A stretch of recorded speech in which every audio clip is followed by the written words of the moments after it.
after they watch the movie.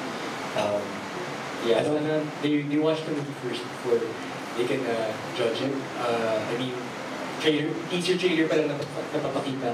So may trailer pang papalabas.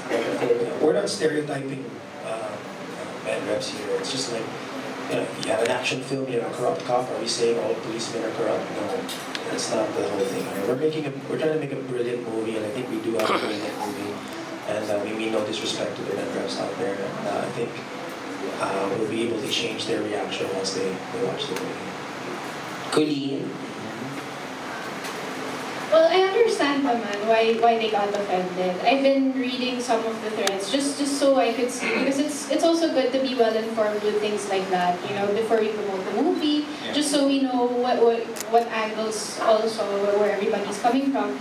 And I understand, and the thing is, it's not a story about the doctor and the med rep. They may be a doctor and a med rep, but it's really about two ex-lovers coming back together and going through ups and downs. And it's really about their story more than anything, really. It just so happens that they're a doctor and a med rep.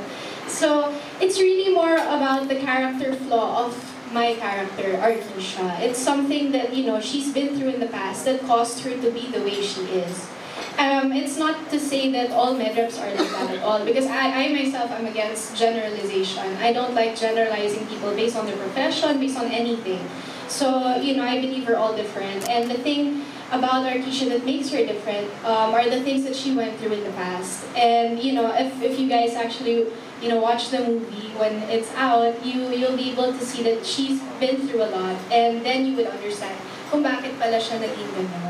So, you know, there's a reason. Everything stems from a certain reason. And, you know, hindi yung basta-basta na ganun lang siya. Ganun yung pagkatao niya.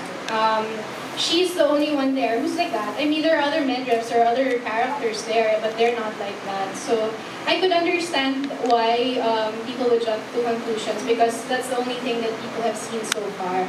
As for us, you know, we've never seen anything offensive in the movie because we know the whole story. So, I just pray that people would give it a chance before they judge it. Oh, di ba? Next, Chris Gasman, ano masasabi? Ang bongga pa tayo nasa States, no? English talaga lahat. Siya. Bawal mag-Tagalog. I can't say anything more. English na na. Kasi Colleen said it sobrang perfectly.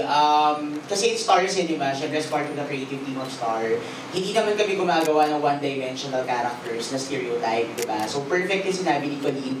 Kasi in Star, we're interested first with what the character is, rather than what the character does for a living, di ba? So, kaya muna namin isipin, anong pinagdaanan ng babaeng to? Anong pinanggalingan nito? Anong mga secrets ang tinatago nito?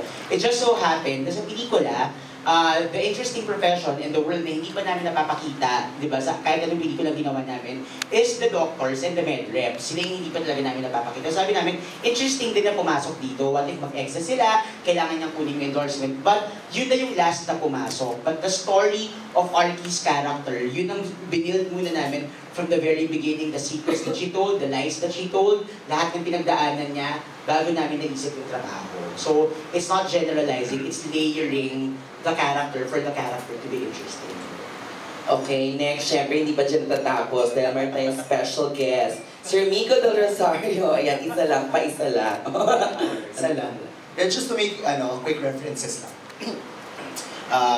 The role of Colleen here is Arkisha. She is a medical representative. Prior to this, we had a lawyer. Si Bea was a lawyer in the love affair. She had an affair with a married man. Wala naman pong nag-protest ng lawyers' groups. Prior to that, we had a rock star, Gino. Viola Pascual, who had a one-night stand with a fan sa movie. Wala namang Rock Stars Association of the Philippines na nag-react. So, what we're saying is these are characters. So, diba? Let's not, make a circus out of generalizing, sabi nga ni Colleen. We do not make any sweeping, statements in our movies. And I believe, no? Charot. Ikaw na, next. Sir Nico, can I ask you again?